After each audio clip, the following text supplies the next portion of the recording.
Hi there guys, and welcome to every episode of The Simpsons Season 27 Reviewed. Last season was actually somewhat tolerable, which is a rarity for the HD era, but let's hope this is the start of a positive trend in the right direction. However good or bad it ends up being, I hope you guys will stick around to watch this season with me. And as ever, if you enjoy this series, please give it a like and give the channel a sub. It lets me know that you guys are continuing to enjoy it, even as we head into the more unpopular era of the show. Anyway, a thank you to the Simpsons wiki for the information help, as ever. And with that said, let's take a look at Season 27.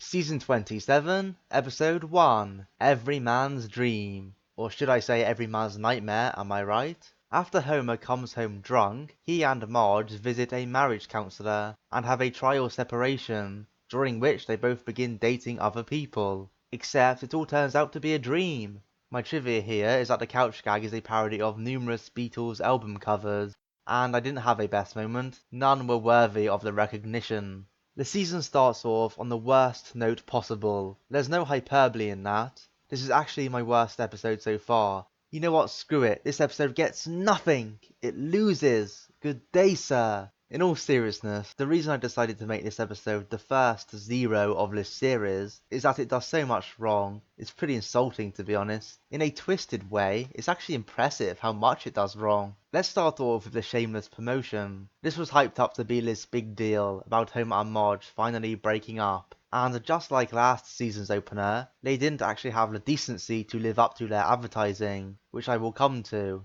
The show has done so many Marriage Crisis episodes by this point, it makes Homer and Marge's spat here look like nothing. It felt so unconvincing that they wanted to get a divorce over a minor disagreement. The characters were unlikable to the extreme here too. Homer and Marge were just passive-aggressive to each other throughout, and Bart even has a line about being happy that they have split up. The characters they were dating were also annoying and added nothing. It was just a mess. Oh wait, what? None of it actually mattered, you say? Yes, this Dreamception type ending has got to be the worst in the history of the show. I have rewatched it a few times now, and I genuinely can't tell you what was going on. Needless to say, it made the whole episode totally pointless. There's only one thing worse than garbage, and that is pointless garbage. Honestly, if they did actually have the balls to split Homer and Marge up, I may not have agreed with that decision, but I could at least say they tried to make something happen. No doubt it would have been preferable to what we got here. It literally couldn't have been worse. So yeah, this episode was boring, did not live up to its promotion, had the characters treat each other like crap, and to top it all off, flips the audience off with the most pointless ending ever. If any of you would like to defend this episode, please be my guest in the comments. As far as I'm concerned though, it's The Simpsons at its absolute worst. Season 27, Episode 2, Hugh Detective. Scotty Boom, a celebrity chef, challenges Homer to a smoke-off. But when someone steals Homer's recently purchased smoker, Bart and Lisa are on the case. So my trivia here is that the title is a reference to the HBO drama True Detective, and my best moment was Bart and Lisa trying to find out who stole the smoker. This one is a 2 out of 5.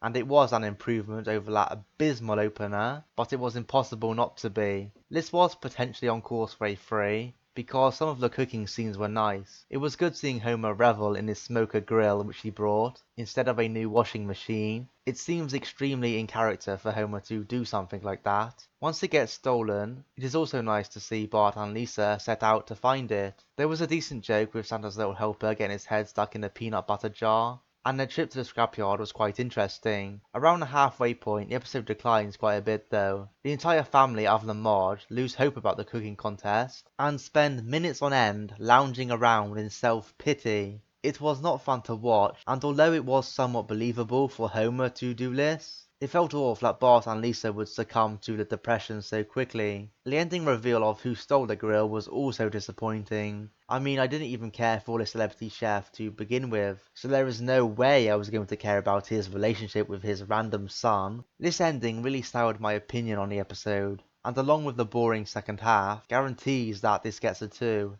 Season 27, Episode 3, Puffless. After learning that their father really died of lung cancer, Selma and Patty agree to quit smoking. When Selma relapses, Patty moves in with Marge and Homer. Meanwhile, Maggie befriends some animals on the roof. So my trivia for this one is that the American war song When Johnny Comes Marching Home plays when the animals are preparing for their battle against the Spucklers. And my best moment was Homer walking in on Patty in the shower. I gave this one a 4 out of 5. This was a solid plot that kicked off in an interesting way, which makes sense for the characters. After finding out from their mom that their dad died from lung cancer, it is understandable that Patty and Selma would get this sudden drive to quit smoking. It is also good for us, the viewer, to finally get some more information about Marge's dad. He is so rarely touched on in the show. Some of their struggles throughout the episode are entertaining. I have never smoked myself, so I can't say I relate personally, but I'm sure that plenty of people would be able to relate to their plight. The ending of them being unable to fully quit is an interesting one. They acknowledge that it's not a happy ending, but it was somewhat realistic. At least Patty and Selma made up in the end, so they are going to continue to walk that path together.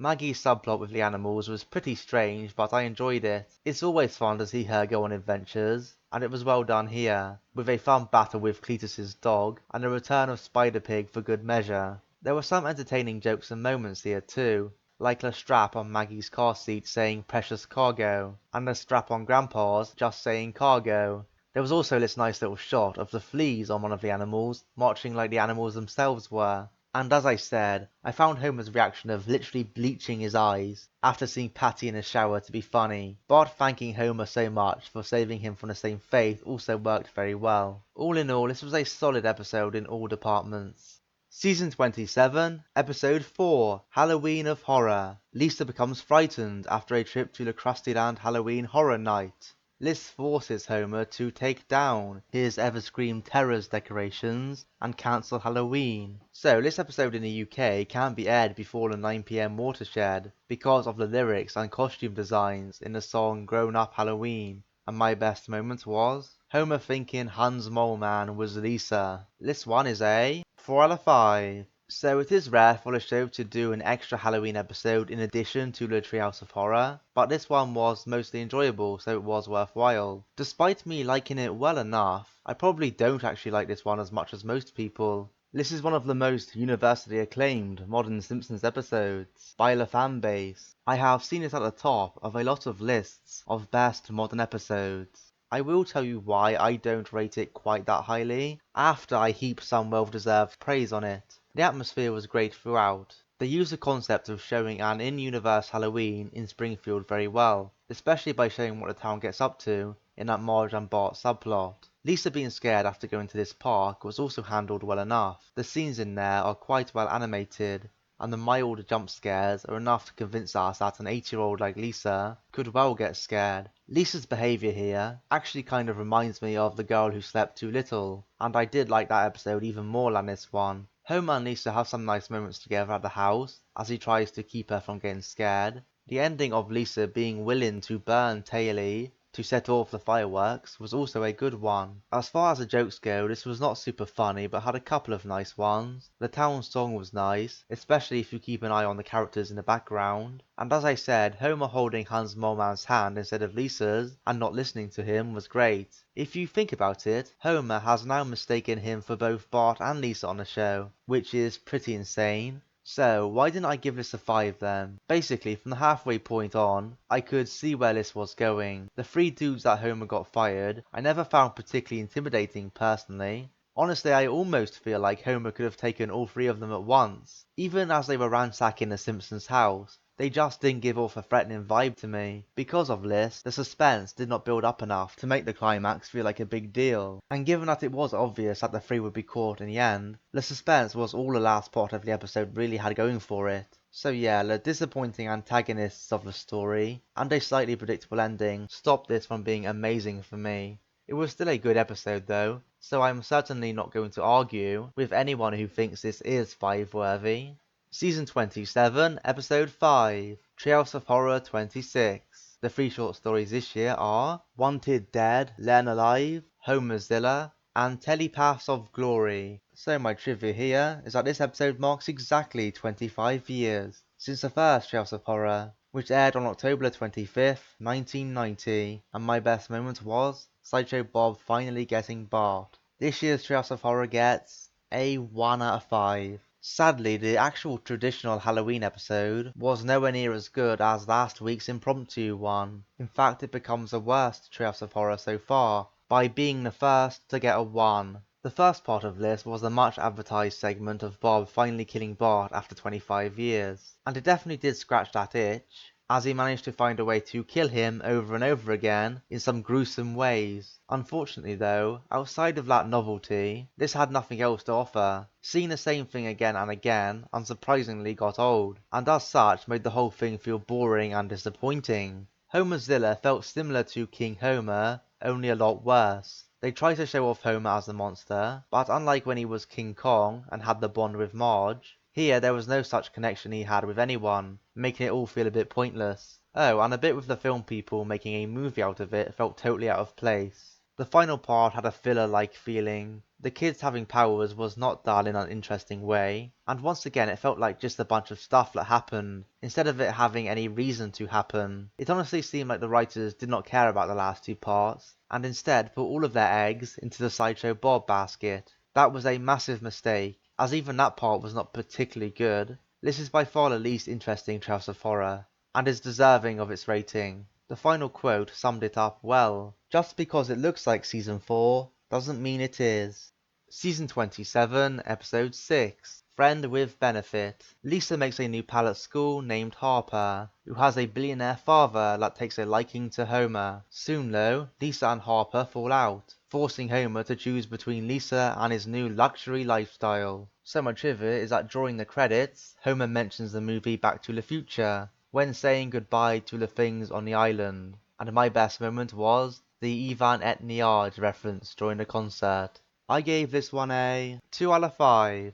This episode is very typical of this era of the show. It tried to show off a lot of modern culture, like with all the technology, all the, dare I say, talentless boy bands, and it's not like they didn't get some decent moments out of that. Seeing the ridiculous VIP room at the concert and the Join the Navy callback was good. Also, some of the bits on the private island were okay. However, what was missing was a connection between the characters. This rich, crazy dad and his spoiled daughter had not one bit of personality between them. They were just cardboard cutouts of those cliches to fit the story. Because of this, her arguments with Lisa never got me invested, which meant that Homer finally standing up for Lisa never had any impact when it should have actually been a sweet moment. Not much else to say really. This episode just felt shallow to me. Season 27, Episode 7, Lisa with an S. When Homer loses $5,000 at a poker game with Broadway star Lainey Fontaine, the only way he is able to settle the bet is by loaning Lisa to Lainey for a month. My trivia for this one is that the episode title is a reference to the 1972 concert film, Lisa with a Z, and my best moment was the song at the start. This one gets a 3 out of 5. Again, I found the core plot here to be a tad lackluster, but there were enough good little moments and things to see to make this an okay watch. The character of Lainey never quite convinced as this big superstar. She felt like a nobody, to be honest, and because of that I struggled to see what Lisa could really gain from joining her. Also, her personality seemed reminiscent of Annie from the 10% solution, and was equally as bland. The ending even confirmed that this was pointless for Lisa, as she was finished in show business as soon as she got started. As I hinted at, the bits unrelated to the main plot were the best bits. For example, a poker song at the start, as well as Lenny's pathetic attempt to practice the game. Once the family got to New York, there were a few good visual gags, with the signs and billboards, to brighten the episode up a bit. A few jokes which landed for me were Milhouse at the top of the stadium waiting for Lisa to perform, and Homer saying that his car was electric just because he got struck by lightning. Season 27, Episode 8, Paths of Glory.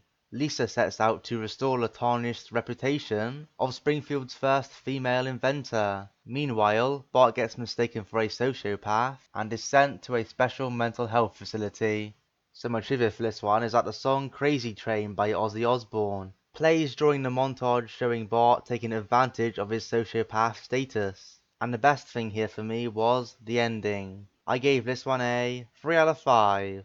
This episode was more like what we got last season, solid but not spectacular. I like how they brought in the concept of the asylum early on in Lisa's story, and then had Bart go to one later on in his story. A nice bit of symmetry there. There is not much to Lisa's story really. I liked the bit at the start with her little car race, and how that leads into her wanting to learn more about this woman scientist from Springfield. However, she just kind of finds her invention and shows it off to some mild applause. It was not bad, but it played out as you would expect, and didn't have as much impact as it could have. The Bart story had its good moments. I actually liked how he tried to play on Homer and Marge thinking he was a sociopath, and use that to his advantage. That is the type of thing Bart is capable of. However, when you mix him in with actual sociopathic kids, it is apparent that he is not one of them. Of course, he would not actually want to harm innocent people, let alone kill them. The ending with the whole family making up was a sweet one, although I think it could have been even better had they devoted more time to Homer and Marge's feelings on Bart being sent to this mental asylum. This was not the most funny episode, but there were some okay moments, mostly coming from Bart goofing around.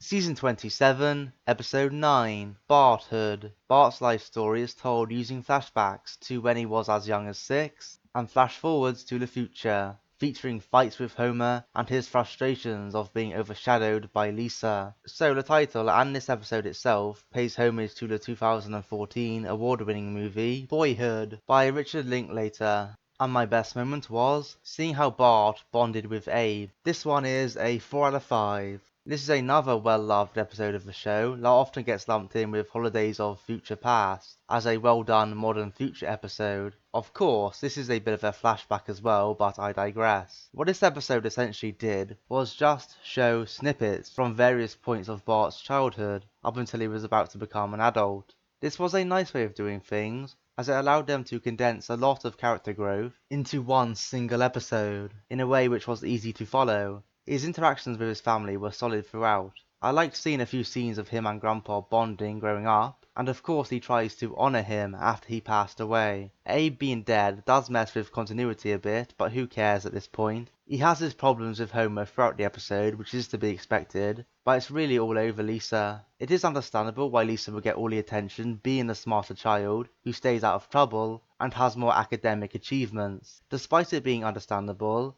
Marge and Homer don't always handle it in the best way though, so it left Bart feeling a bit resentful and jealous, which is not a good thing from him, but again it's somewhat understandable. Lisa does call him out for always blaming her, but at the same time is nice enough to compliment him about his artistic skills. This was a nice way to tie into the ending. We know that Bart does have that artistic side to him, not just as shown in this episode, but also on the show in general. Now there are two main reasons why this doesn't get a 5, and isn't as good as Holidays of Future Past for me. One is that it's simply not as funny. It does not have as many good jokes about the future, and because we kept jumping in between time periods, the focus was always solely on telling the story. The second reason is purely a personal thing. It is that I prefer a look a bit further into the future. The ending to Holidays of Future Past just felt a bit more meaningful and timeless to me, almost like it could be a finale to the whole series. Whereas this just felt like a nice look at how Bart changed throughout his childhood. Maybe I'm doing this a disservice by comparing the two, but if that is the standard I hold a 5 rated episode to, this falls just short of it for me. Still a nice episode though, which fills in a lot of gaps about why Bart is the way he is. Season 27, Episode 10, The Girl Code. After a photo Marge posts on social media gets Homer fired, he gets a job at a Greek restaurant. The post inspires Lisa to code an app that predicts the real-life consequences of your online posts. So my trivia for this one is that Bob Belcher from Bob's Burgers makes a cameo appearance when Lisa was showing Homer the pictures analysed by Comrade. And my best moment was the opening scenes of Homer at work. This one gets a 2 out of 5. I never found myself enjoying this episode that much. I mean, the idea of Lisa and a bunch of feminists creating this app to monitor people's social media posts sums up the modern era quite well, and I don't say that as a compliment. In fairness, it was realistic, as those kind of sites have started appearing in real life. However, the whole dilemma with Lisa at the end didn't make much sense. Conrad becoming sentient felt just as forced as Homer getting his job back at the end. If you are going to try and do the whole artificial intelligence becomes sentient story, you could at least try and get into the weeds of what that would entail, the pros and cons of it, and how it would potentially impact society, etc. They did not do that though. Instead, the ending message it went with was that we need to not be idiots and think before we post things online. I mean, yes, I somewhat agree, but common sense should tell you that. I don't agree that we should be vilifying people for posting unpopular things online though, necessarily. If they are bad takes, then criticize them by all means, but I am not one for censorship and outrage mobs. Never have been, never will be. Homer's subplot, despite the nothing ending of him getting his job back, was a bit better. The scenes of him lounging around in his station eating pizzas was nice, just because we don't get to see him at work enough in my opinion. Also, him doing the dances with these Greek fellas was kind of uplifting. Those few moments at least meant that this episode was not a total loss. Season 27, Episode 11, Teenage Mutant Milk-Caused Hurdles. A new teacher arrives at Springfield Elementary, and a smitten Bart faces a battle with Principal Skinner to win her over. Meanwhile, Homer buys a new brand of milk, which causes early puberty for Bart and Lisa. So the couch gag here is a reference to some 1980s movies and television series, such as Miami Vice. And my best moment was Homer's chin after shaving properly. This one gets a 2 out of 5. The couch gag here was pretty nice, so that deserves a mention up front. However, the actual episode, not so much. The whole concept of Bart and Lisa acting older than their age was just a pain to get into. I do at least appreciate that they gave a reason for them acting like that, with the chemical milk, rather than it just being a case of them not knowing how to write kids in a believable way. The conflicts I just did not get into though. Lisa getting popular after trying makeup is something we have seen a few times before. Ditto for Bart crushing on an older authority figure. The silly love triangle between Bart, the teacher and Skinner was just excruciating to watch. And the ending with Agnes ruining it all for Skinner was hard to take. Also, Marge's voice was just off-putting here. Even though her voice has been showing signs of decline for a few seasons now, I have put off mentioning it until this point. This was the first time I actually found it taking away from a scene for me, and sadly I can only assume it's going to get worse. Season 27, Episode 12, Much Apu About Something. Sanjay passes his steak in a Quickie Mart to his millennial son, Jay, who turns it into a health food market, against Apu's insistence on tradition. So my trivia for this one is that the scene where Bart goes back to his prankster personality is a reference to the movie A Clockwork Orange. And my best moment was Bart and Lisa annoying Grandpa. This one gets a 3 out of 5. This episode at least felt like it had a strong concept in mind, and fully committed to it. The way the Quickie mod is destroyed with the whole police tank shenanigans was not the best, but it did give an excuse for Apu to transfer control over to Sanjay's son. Some of the talk about Apu being a stereotype is kind of foreshadowing really to the controversy that happens in a few seasons' time. Regardless of how it was handled then though, I think it was done well here. It is shown in this episode that, yes, he is a stereotype to some extent. So is Groundskeeper Willie, so is Luigi, so is Sanjay's son. He is portrayed as a typical millennial who jumps on every new trend to seem cool. It should be obvious to everyone that The Simpsons is a show built on exaggerating stereotypes, and I personally don't have an issue with that. Anyway, going back to the episode, I liked how Apu got over his scratch card addiction and got his beloved store back in the end, even if it took a Bart prank to kill all the organic food to get it. The whole organic food thing was all the rage around this time. I remember that South Park did a few episodes around this topic around the same time this episode aired. The Bart story was kind of predictable, with him going back to pranks in the end, but it did produce a few nice moments along the way. I like the scene of Bart and Lisa pretending to talk so Abe would think his hearing aid was turned off. That is the kind of harmless fun those two used to have together in a classic era. I also like the joke, a millennial that failed, now who's a stereotype? Apu really put him in his place with that one. Season 27, Episode 14, Love is in the N2O2ARCO2NEHECH4. Quite the title you've got there, episode. Professor Frink uses science to turn himself into a man whom women find attractive. However, he is overwhelmed by the attention, so he invents an algorithm to perfectly pair the lonely men and women of Springfield. My trivia here is that during one of Grandpa's hallucinations, Mona had a similar silhouette to Betty Boop, and my best moment was the hallucinations of Grandpa and the other old people. This one gets a 3 out of 5.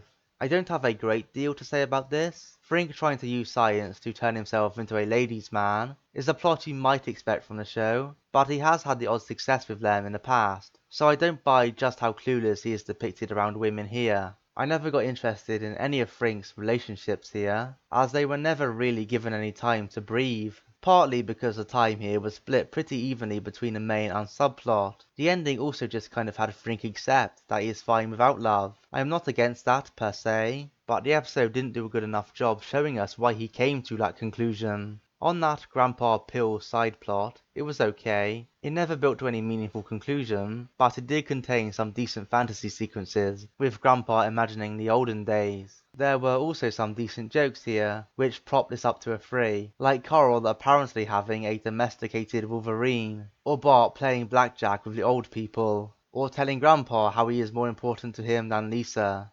Season 27, Episode 14, Gal of Constant Sorrow. Bart allows a homeless woman to live in his closet for a small fee. After Lisa discovers that she's an incredible folk singer, she plans a concert for her. Meanwhile, Homer tries to prove that he is a handyman, but accidentally traps the cat in the walls of the house. Some information here is that some pictures in the black and white montage are versions of real-life iconic pictures, especially from the Wall Street crash of 1929 and the Dust Bowl. And my best moment here was Homer wanting to be deaf in both ears, because he had church the next day. I gave this one a 3 out of 5. This was an average enough episode which just about gets to a 3. The character of Hetty I did not like that much. Her story was a bit over the top, so it was hard to get truly invested in her. Also, her drug addiction was not set up enough for it to have the kind of emotional kick the episode was hoping for. Her character is never given anything to go off at the end of the episode either, really.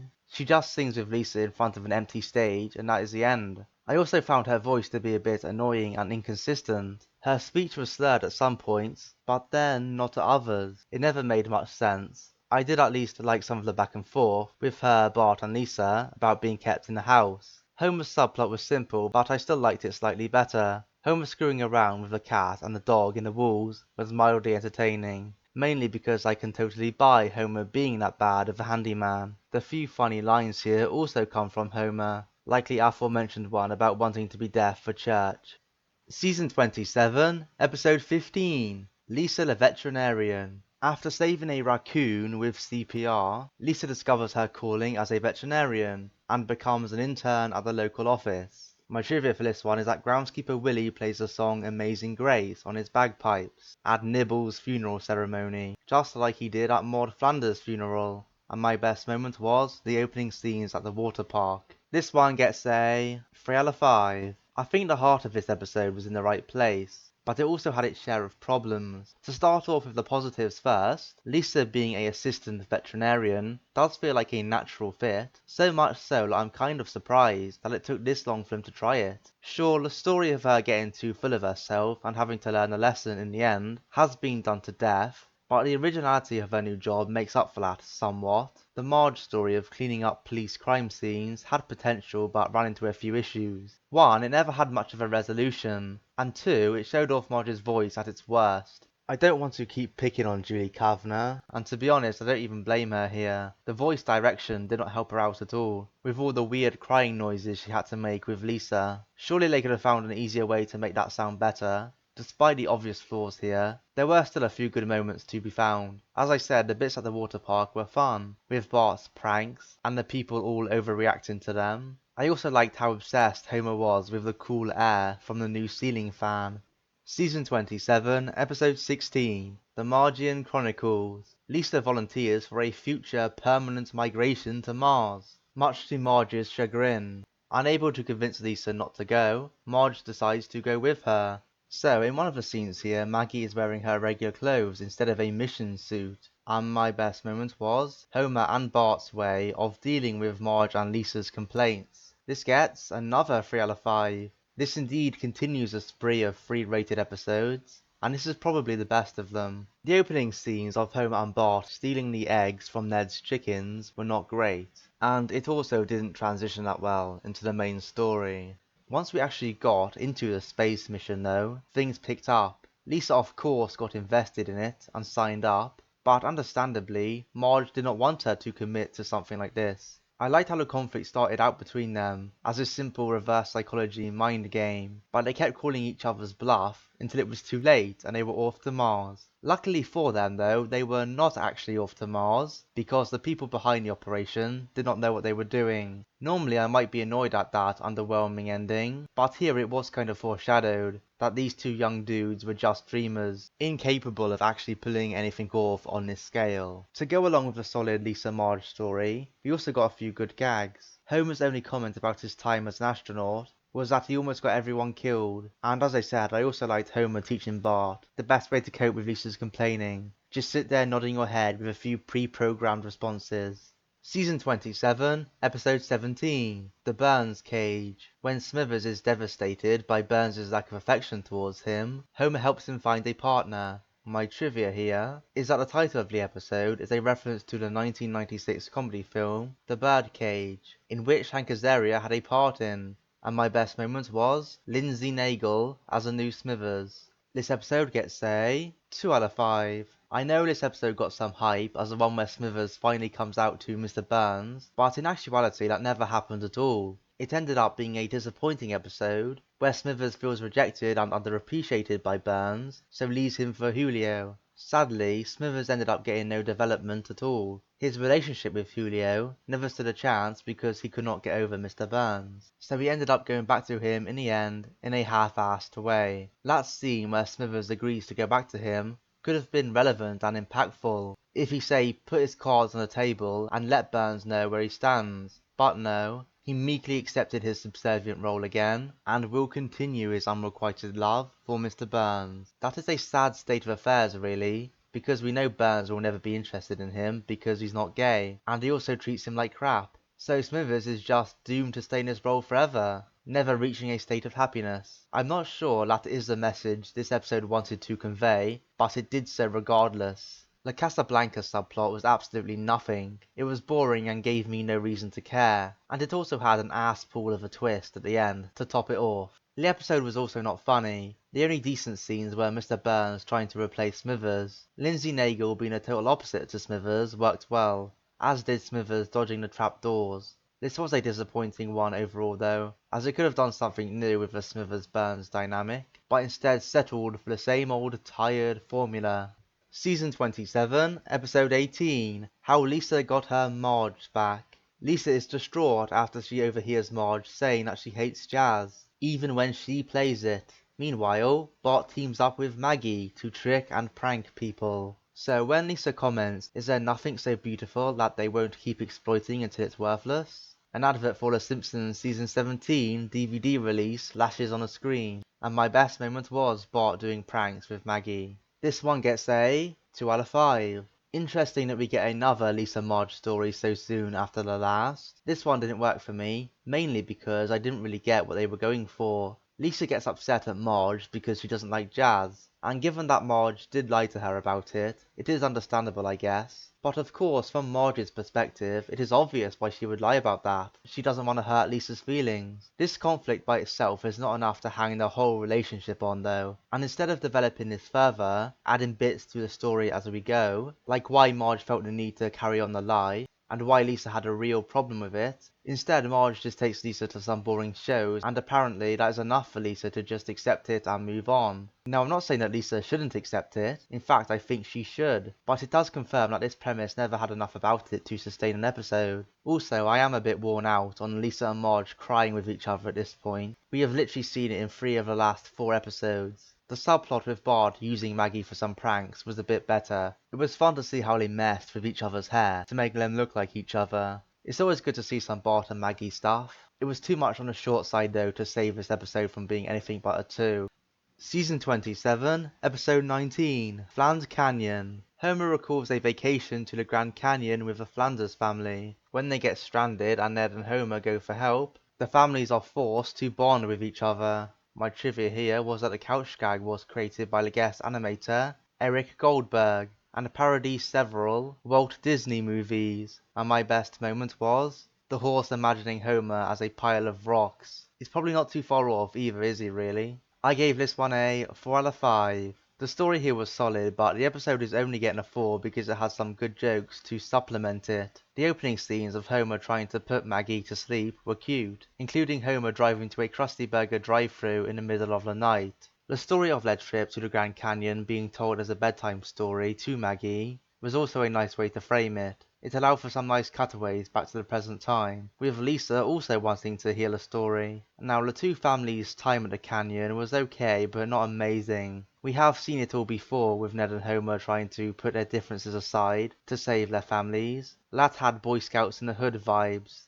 We've also seen the two being nicer to each other in general lately. Last season was full of that. I suppose this was a flashback though, so it was nice to see that they were at least capable of getting along, even back then. The bit of Homer and Ned chatting between the houses at the end was also a decent way to finish.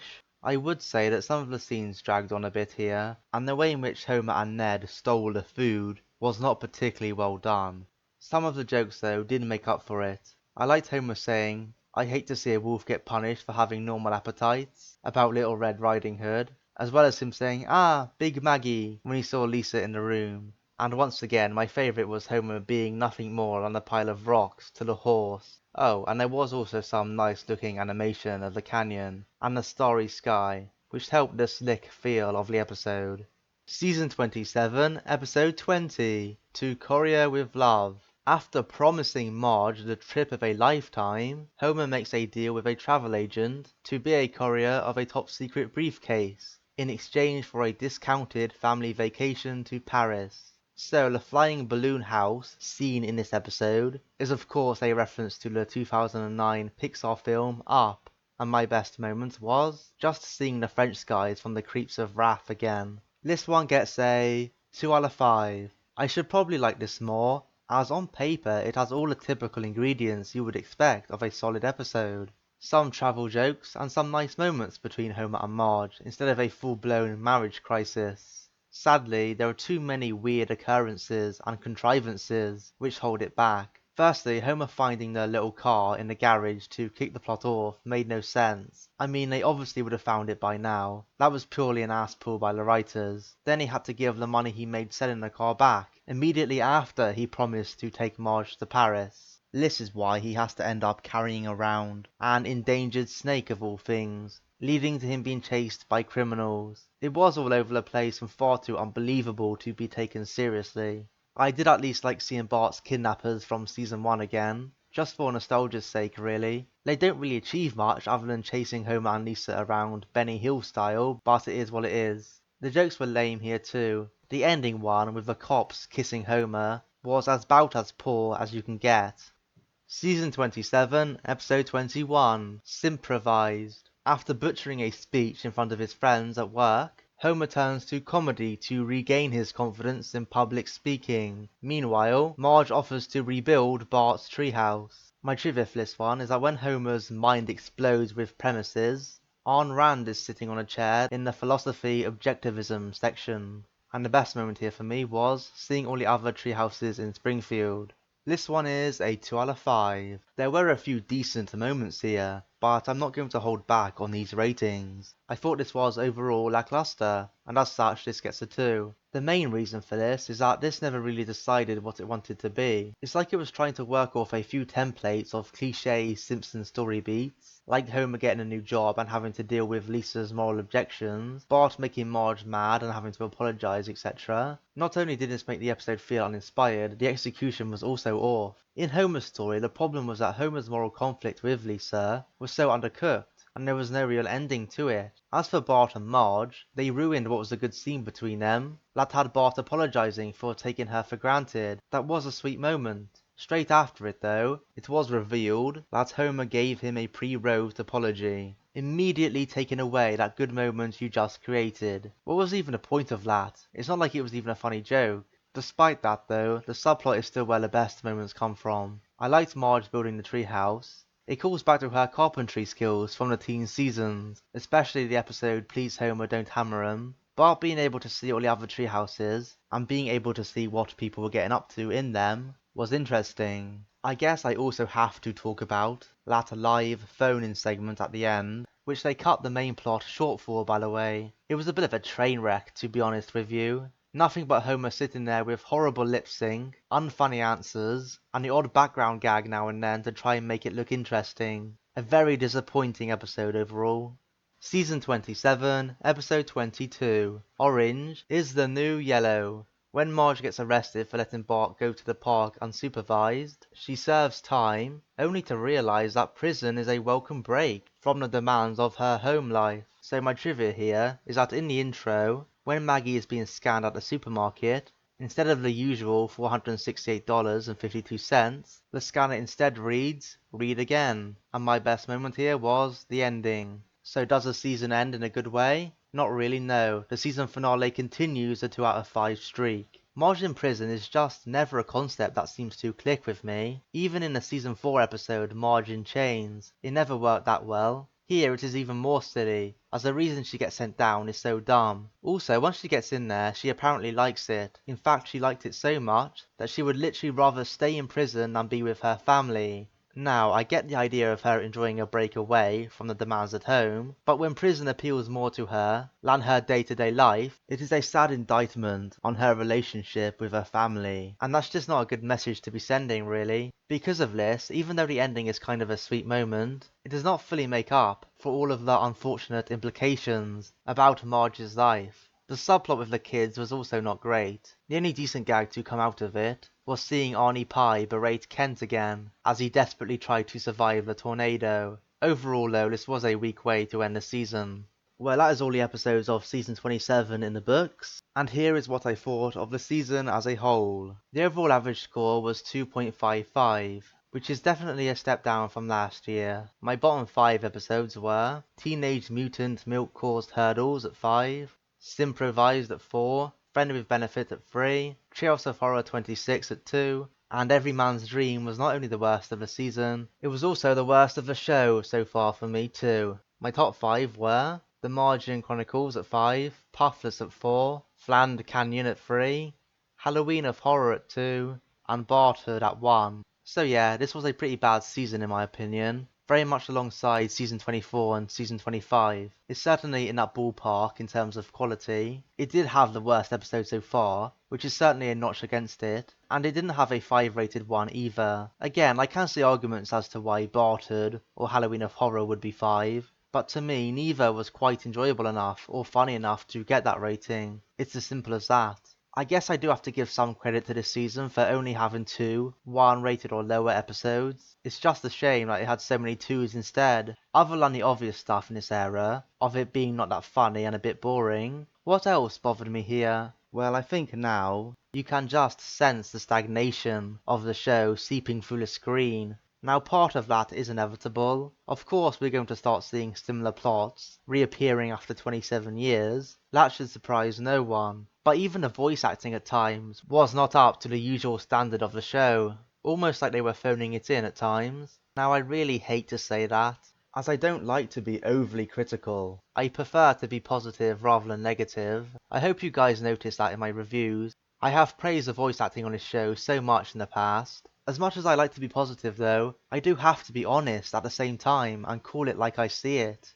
As far as the trends of this season go, this one was a bit more Bart and Lisa orientated. Bart had 2 or 3 solid spotlight episodes here, along with numerous side plot appearances, and with Lisa it was even more obvious. There were 5 episodes here where she was the main character, and like 8 where she could be considered the co-main. I didn't mind a change in focus to the kids a bit more, but it's not like it increased the quality of the season. Another completely random thing which I noticed throughout the season was the amount of front-facing shots of the Simpsons house. It's such a pedantic thing to notice, I know. It literally makes no difference at all. But it happens about half a dozen times every episode. It has never happened this much in the show before, so after a while of seeing it again and again, I just had to take a note of it. So with that tangent over, I have run out of things to say about this season, so it's the end of the video. Thanks all for watching, I really appreciate it. I'm really trying to push on and get this series done at this point, even as it's becoming more and more of a grind. If you do appreciate that grind though, don't forget to like and subscribe, and I'll catch you next time.